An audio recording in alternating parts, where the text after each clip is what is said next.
वो एक्चुअली जो प्रॉब्लम है कायदे में, ठीक है। अब कोई एक बच्चा है बेचारा, पहला पेपर दिया उसके 200 नंबर आ रहे हैं, नीट में पता है कि 600 से ज्यादा चाहिए, 600 प्लस मार्क्स चाहिए एमबीबीएस के लिए। उन्हें दूसरा पेपर दिया उसके 150 नंबर आ गए, तीसरा पेपर दिया उसने उसके 170 नंबर आ गए, चौथा पेपर दिया उसके 220 नंबर आ गए, पांचवा पेपर दिया उसके 300 नंबर आ गए। तो वो खुश हो गया, अरे भाई 300 तक पहुंचा मैं। और छठा पेपर दिया उसने, पता चला यहां तक पहुंचते पहुंचते अक्टूबर नवंबर हो गया, और अक्टूबर नवंबर तक पहुंचते पहुंचते 300 से उसने सपोज 320 तक इंप्रूवमेंट कर लिया। उस बच्चे को फिर ये एहसास ही होने लगता है, अच्छा मेरे हर टेस्ट में मेरे 200-250 नंबर आ रहे हैं, ठीक है, हर टेस्ट में मेरे 200-250-300 नंबर आ रहे हैं, तो मैं कैसे 600 ला पाऊंगा वहां पर। तो एक्चुअली क्या है, बच्चा वहां गिव अप कर देता है, ठीक है। फिर जो है जो अब उसका जो भी जितना मेंटल स्टेट है, जो भी उसके यार दोस्त उसको कितना डिमोटिवेट करते हैं, घर वाले कितना प्रेशराइज कर रहे हैं, फिर इस तरह की प्रॉब्लम्स होती है, ठीक है। इस मामले में हमारा बढ़िया है, हमारा आईआईटी का बढ़िया है। क्या हमें 50% ठीक है, 40% ही तो करना है। हमने 40% भी कर लिया तो हमारा आईआईटी में सिलेक्शन हो जाएगा भाई, ठीक है। तो हम इस उम्मीद में कि यस 40 तो हम कर ही लेंगे, इस उम्मीद में हम पूरा साल निकाल देते हैं कि यार 40 तो कर ही लेंगे हम लोग, चाहे कुछ भी हो जाए। अब 40 में जब भले 25 कर पाए, 30 पर गए, अब एक बार पेपर हो गया तो हो गया। अब इन विचारों के साथ तो यार मुझे पता ही है, ये तो मैं तो ऐसे लोगों को भी जानता हूँ नीट में जो 3-3, 4-4 साल से बेचारे तैयारी कर रहे हैं, ठीक है, 3 साल 4 साल ड्रॉप ले लेके पढ़ रहे हैं। सोच कितना फ्रस्ट्रेटिंग होता होगा हर साल पढ़ना साला, ठीक है। इसलिए हमारे केस में आईआईटी में थोड़ा ये बढ़िया है कि भैया एक बार दे लो, 12th के बाद सिलेक्शन हो गया, हो गया तो अच्छा है, पहुंचो कॉलेज, ना हो गया तो दूसरे कॉलेज पहुंच जाओ। और दूसरा रिलैक्सिंग जो है हमारे केस में ये, चल आईआईटी में ना हुआ किसी का तो ठीक है, एनआईटी में हो जाएगा, है एनआईटी ना हुआ तो इतने सारे लोअर एनआईटी है उसमें हो जाएगा। होम स्टेट कोटा लग जाता है, होम स्टेट कोटा तो समझ रहा होगा, सारे एनआईटीज में 50% कोटा होम स्टेट कोटा होता है, वहां कुछ ना कुछ मिल जाएगा। वहां कुछ नहीं मिला तो भाई साहब प्राइवेट कॉलेज काफी अच्छे वहां कुछ ना कुछ मिल जाएगा। अबे गाजियाबाद हो गया, बेंगलोर हो गया, हैदराबाद हो गया, ठीक है, इन साइड के भी, इस तरफ के भी प्राइवेट कॉलेज ठीक ठाक होते हैं। यहाँ अगर तू ठीक ठाक चला गया, CSBS ब्रांच ले ली, तो वहां पे पुणे हो गया, मुंबई हो गया, तो वहां से भी तो प्लेसमेंट उठा ही लेगा, ठीक है। तभी मैं बता रहा हूँ तुम्हारी लाइफ बहुत अच्छी है बेटा। तू अगर बोलता है ना कि डीमोटिवेशन हो रहा है, तो एक बार नीट वाले बच्चों की तरफ देखो, बेचारों की तरफ, कितनी मेहनत करनी पड़ती है उनको, खुद के साथ रोजाना लड़ना पड़ता है। तो तुम्हारी बात, हाँ, और सुन मेरी बात, ये स्ट्रगल यहीं पे खत्म, उन बेचारों का खत्म नहीं होता, हमारा तो खत्म हो जाता है। तू एक बार आईआईटी पहुंच गया, बोले ठीक है, इस टाइम पे आईआईटी में मैं सही बात बताऊं, एक बच्चा का तमीज से पढ़ ले तो 30 लाख 40 लाख 20 लाख की नौकरी लेना उसके लिए कोई बड़ी बात नहीं है, ठीक। अभी कुछ ही दिन पहले, परसों ही एक लौंडे का मैसेज आया मेरे, ठीक है, वो आईआईटी कानपुर में केमिकल ब्रांच में, ठीक है, आईआईटी कानपुर में केमिकल ब्रांच में है, और अभी उसका 22 लाख का उसका पीपीओ लग गया, रिप्लेसमेंट ऑफर, ठीक है। तो अब उसके बाद मेरे हिसाब से अब एक डिसेंट लाइफ उसकी स्टार्ट हो गई है 4 साल के अंदर ही, ठीक है। उसके बाद जो है 4 साल के बाद अब उसका मन है, उसको मस्ती करनी है तो ठीक है, तो मजे से आराम से इसी लाइफ जीते रहे। उसको थोड़ा बहुत और अच्छा करना है, थोड़ा सा और पढ़ ले भाई तू, ठीक है। हो सकता है MBA साइड चला जाए, हो सकता है थोड़ा सा फॉरेन स्टडी करने चला जाए, MS करने चला जाए, तो हो सकता है कि और अच्छी जगह निकल जाएगा तू, ठीक। तो बहरहाल हमारी लाइफ ट्रैक पे 4 साल के बाद आ जाती है। नीट में तो बेचारों को इतनी मेहनत करनी पड़ती है, मैं सही बात बता रहा हूँ, इट इज वेरी, मतलब डॉक्टर का स्ट्रगल आपको बस कुछ मतलब समझ रहा है ना। कभी किसी दिल्ली में किसी डॉक्टर को दिखाने जाओगे, उस बेचारे ने अगर आपको देखने के 2000 रुपए फीस मांग लिए, तो हमारा समाज, हमारी सोसाइटी उसको ऐसे घूर के देखती है, ऐसे घूर के देखती है कि जैसे गुनाह कर दिया, इतने से 2 मिनट के 2000 रुपए ले लिए। वहीं अगर आपने कोई सिग्नल तोड़ा हो और कोई पुलिस वाला आ जाए, तो चुपचाप जेब में से आपके 500 रुपए निकल जाते हैं। अरे ले लो सर, क्यों चालान काट रहे हो सर, 500-1000 में मान जाओ सर। कोई हल्का सा कोई पुलिस का केस हो जाए तो बड़े आराम से 40-50 हजार रुपए निकालने के लिए आप तैयार हो जाते हो, ठीक है। लेकिन डॉक्टर वाले केस में हम लोग इतना सोचते हैं, जबकि उनके पीछे का जो स्ट्रगल है, उसका तो आइडिया ही नहीं है किसी को। डॉक्टर की जॉब इस टाइम पे मैं मेरी लाइफ में जो है सॉरी टू से, मेरे अल्फाज ये हैं, जो ये मेरी सोच है, मैं गलत हो सकता हूं आपके हिसाब से, लेकिन एक डॉक्टर की जॉब किसी आर्मी वाले से कम नहीं होती है। उसको इतनी मेहनत करनी पड़ती है, उसको सबसे पहले नीट का एग्जामिनेशन क्रैक करना पड़ता है, इन रास्ते से होकर गुजरना पड़ता है बेचारे को। फिर अगर उसका MBBS में सिलेक्शन हो गया, समझ मेरी बात, फिर अगर उसका MBBS में सिलेक्शन हो गया तो MBBS के बाद फिर PG का एग्जामिनेशन होता है, PG का एग्जामिनेशन, ठीक, उसमें सारे डॉक्टर्स बैठते हैं। और आज का करंट मार्केट ये है, ये बात हर डॉक्टर जानता है, ये बात हर बच्चा जानता है कि आज के टाइम पर MBBS की वो वैल्यू नहीं है जो आज से 30-40 साल पहले हुआ करती थी। हमारे पापा के जमाने में MBBS की बहुत वैल्यू होती थी, अब वैल्यू नहीं है। अब कोई अगर एमबीबीएस करके मार्केट में जाएगा तो प्राइवेट कॉलेज वाले वो एमबीबीएस डॉक्टर को अगर रखते हैं ना तो मुश्किल से 60, 70, 80 हजार रुपए देते हैं। यकीन ना हो तो चेक कर लेना भाई। और अगर तू गवर्नमेंट में जाएगा, गवर्नमेंट सेक्टर में जाएगा तो वहां भी इतनी है, वहां भी 60, 70 हजार रुपए की एक तरीके से नौकरी है।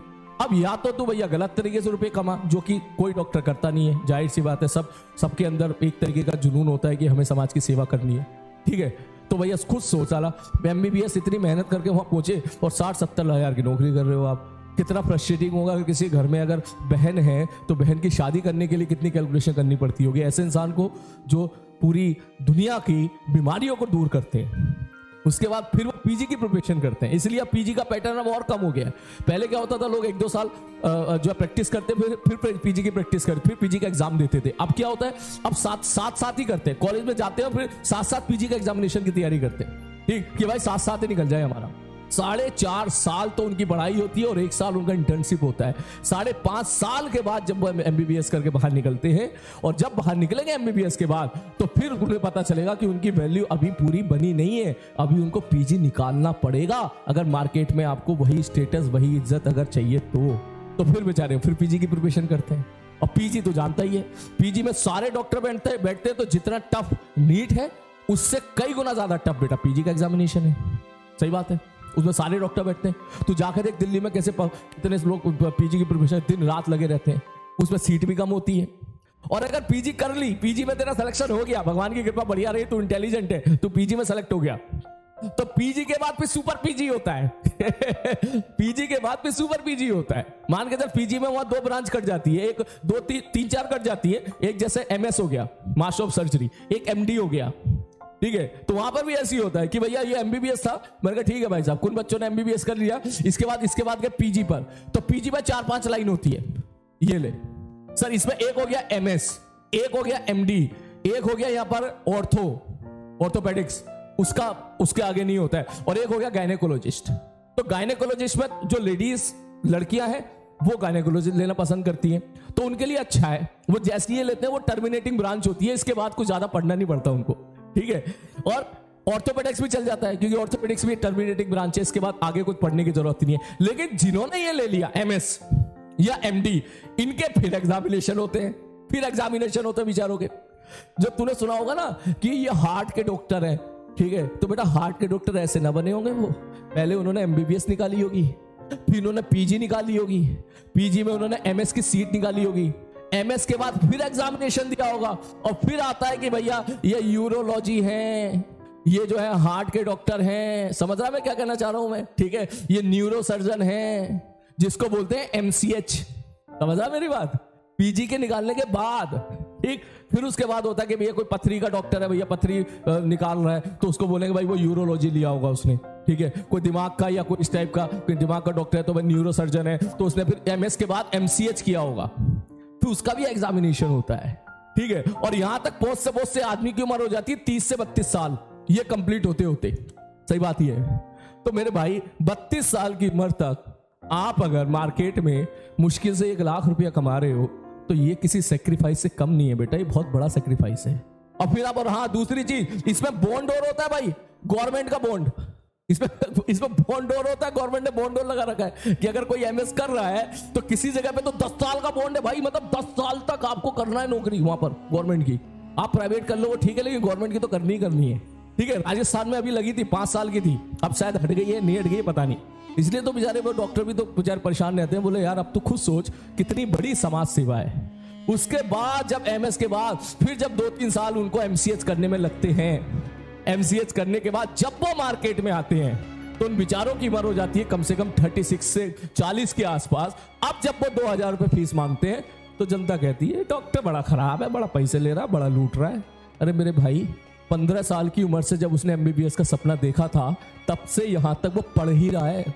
15 साल की उम्र से जब उसने एमबीबीएस का सपना देखा होगा ना तो तब से वो यहां तक पढ़ रहा है। वो 35 साल की उम्र तक 20 साल से, तो भैया उसकी मेहनत को तुम क्यों इस चीज को लेके जो है, समझ रहे मैं क्या कहना चाह रहा हूं। मैं रोस्ट नहीं कर रहा हूं बेटा, मैं रेस्पेक्ट कर रहा हूं, इसलिए मैं आपको बोल रहा हूं सबको कि कोई बच्चा सच में नीट की प्रिपरेशन कर रहा है या कोई बच्चा कोई डॉक्टर बन गया है बढ़िया, ठीक है, आप उसके दिल से रेस्पेक्ट करो क्योंकि उसने सच में बहुत बड़ा सेक्रीफाइस किया होता है। फैमिली लाइफ जीरो होती है, जीरो फैमिली लाइफ होती है।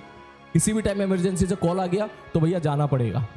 सुबह से शाम तक उसने 10-15 केस देख लिए, एक महीने में उसने सपोज 100 केस देख लिए, तो 99 केस उसके अच्छे चले गए। वो मरीज जो भी आते हैं वो सब भूल जाते हैं ठीक होने के बाद। लेकिन अगर गलती से किसी डॉक्टर से एक केस बिगड़ जाए जिसमें उसकी गलती ना भी हो, कोई भगवान ने ही लिख दिया हो कि भाई इसको तो अब बुलाना ही है मुझे अपने पास, तो वो सारा ब्लेम अल्टीमेटली फिर उसको ही अपने सर पे ढोना पड़ता है। इट नॉट इजी, बहुत बहुत मुश्किल, चैलेंजिंग, समझ रहा है ना? हाँ, तो तुम सबको रेस्पेक्ट करनी चाहिए, not only for the doctors. NEET की जो प्रिपरेशन कर रहे हैं उनकी भी करनी चाहिए, क्योंकि सोचो उन्होंने कितना बड़ा बीड़ा उठाया है, कितना बड़ा बीड़ा उठाया। ठीक है, मैं तो दिल से सैल्यूट करता हूँ भाई डॉक्टर को। मुझे कुछ थोड़ी सी भी बीमारी हुई, कोई डॉक्टर मुझे बोलता है ना कि सर इतने रुपए हुए, ठीक है सर इतना, मैं उससे एक सवाल पूछता ही नहीं हूं कि कम कर दो। मैं कहता हूं जी आप बताइए कितना देना है, मैं अपने खर्चे कहीं और कम कर लूंगा भाई, अपने खर्चे कहीं और कम कर लूंगा। लेकिन क्योंकि मुझे पता है कि यहां तक पहुंचने में ये रास्ता उसने कितना ट्रेवल किया होगा, क्या किस लेवल की मेहनत उसने दिन रात की होगी, उसके भी अपने सपने होंगे जब उसकी उम्र 25 साल होगी। और तुम्हारे जैसे नालायक आईआईटी वाले यहां पर गाड़ियां खरीद के घूम रहे होंगे, बढ़िया बढ़िया फॉरेन ट्रिप मार रहे होंगे, वो बेचारा तो फॉरेन ट्रिप पे भी नहीं जा सकता। ठीक है, इतना ज्यादा नहीं जा सकता, क्योंकि भैया यहाँ तो जिंदगी मौत का सवाल होता है ना। हमारे केस में क्या है, एक सॉफ्टवेयर नहीं चला तो साला नहीं चला, दूसरा बना लिया है। हमारे केस में किसी जान नहीं जाती है, वहां पे तो भाई बेचारे वो लोग तो पूरी हेल्थ के साथ जो है लगे रहते हैं। यस, इसलिए मैं बोल रहा हूँ, ठीक है, नीट वाले बच्चों की दिल से रेस्पेक्ट करना, खूब दिल से, ठीक है, डॉक्टर के भी दिल से खूब रेस्पेक्ट करना। हाँ, मैं जो भी बात बोल रहा हूँ बिल्कुल सच बोल रहा हूँ। देख, हो सकता है किसी को कंट्रोवर्सी लगे, हो सकता है किसी को बुरा लगे, ठीक है, लेकिन फिर बहुत इसमें फिर हाँ, रेडियोलॉजिस्ट एक और होता है, रेडियोलॉजिस्ट यहाँ पर आता है, रेडियोलॉजिस्ट, ठीक है, यहाँ पे नहीं शायद इसी पे पीजी के बाद ही आता है। हाँ, पीजी के बाद आता है रेडियोलॉजिस्ट, सॉरी जो कहता है ना रेडियोलॉजिस्ट। ऐसे अभी आजकल एक एक बेवकूफ लड़की कह रही थी रेडियोलॉजिस्ट को गया ना, तुम क्या अपने आप को डॉक्टर समझते? तो भाई रेडियोलॉजिस्ट का मतलब समझते हो क्या है? पीजी में जो टॉपर होते हैं ना आज के टाइम पर, सारे एमबीबीएस डॉक्टर जब पीजी का एग्जामिनेशन देते हैं तो पीजी में जो टॉपर होते हैं, टॉपर जैसे तुम बोलते हो ना आईआईटी बॉम्बे कंप्यूटर साइंस, तो वो वैल्यू है अभी इसकी रेडियोलॉजिस्ट के स्टेम पर, क्योंकि सारे के सारे जो है टॉपर्स जो है ना वो रेडियोलॉजिस्ट ही लेते हैं, और इसकी सीट भी बहुत कम है, बहुत लिमिटेड सीट। जो टॉपर्स होते हैं उन्हीं को मिलती है, उसके आगे तो बात एकदम भर जाती है। तो अब यार मतलब तूने बात दिल के तार छेड़े तो मैं इमोशन में बह गया, ठीक है, कह रहा कंट्रोल करो मास्टर, कंट्रोल करो, थोड़ा इमोशन में बह गया। लेकिन हाँ, जो मैंने बोला सच बोला है, तभी तो कह रहा हूँ नालायको, तुम्हारी लाइफ बहुत बढ़िया है, बढ़िया से पढ़ लो, ठीक है, थोड़ा पढ़ना पड़ रहा है तुम्हें, ठीक है, मास्टर तुम्हें ऐसा मिल गया, तुम्हें रटना ज्यादा है नहीं, बढ़िया से कॉलेज में पहुंचो और भैया लाइफ जियो बढ़िया तरीके से। हाँ बिल्कुल, हाँ, तो अब क्यों ना रेस्पेक्ट ना मिले भाई? अब मिलनी चाहिए भाई। कोई बंदा इतनी मेहनत कर रहा है, इतनी मेहनत करके यहाँ पहुंच रहा है, तो सोसाइटी को तो रेस्पेक्ट देनी चाहिए ना। ठीक, इसीलिए तो डॉक्टर भगवान है, मैं तो मानता हूं इस चीज को भैया, बिल्कुल भगवान का एक रूप है डॉक्टर, ठीक है, जो केवल आपकी जान ही नहीं बचाते हैं, यहां तक पहुंचने से पहले 10-15 साल खूब दिन रात स्ट्रगल करके आए होते हैं, ठीक है, 10-15 साल दिन रात स्ट्रगल करके आए होते हैं। किसी एमबीबीएस कॉलेज में पूछना भाई, कोई तेरा दोस्त हो ना बड़ा भाई एमबीबीएस कॉलेज में, बोलता भाई साहब इतना परेशान, इतनी मोटी उनकी 27-28 किताबें होती हैं, समझ रहे हैं? मैंने तो कहा एक बार इतनी ऐसी किताबें भरी जाती मोटी, हमारी तो जवान से प्रोनाउंसिएशन ही नहीं निकलता, तू तो यहीं पे रोना शुरू कर देता, कहता लैंग्वेज प्रॉब्लम, सवाल समझ में नहीं आ रहा, थोड़ा सा लैंग्वेज हो गया। उनकी तो इतनी खतरनाक लैंग्वेजेस होती हैं, दवाइयों के नाम और ये नाम, और ऐसी नहीं 2 किताबें, ऐसी मोटी बहुत सारी किताबें होती है। एमबीबीएस कॉलेज में अगर तू जाएगा तो अब बेचारे वो वैसे ही परेशान रहते हैं, भाई किसी तरीके से पास हो जाए हम, किसी तरीके से पास हो जाए हम लोग, वहां पास होने के लाले पड़ जाते हैं एमबीबीएस कॉलेज में। हमारे आईआईटी में तो भैया पास होना बहुत ही आसान है, बहुत ही आसान है। कल पेपर है, एक रात पहले तू देख लेना, जब तू कॉलेज पहुंचेगा, जितने बच्चे आईआईटी पहुंच गए वो इस बात को मानेंगे कि 95% बच्चे आईआईटी कॉलेज पहुंचने के बाद, ठीक है, जिस दिन एग्जामिनेशन होता है उससे 1 या 2 दिन पहले ही किताब खुलते हैं, बस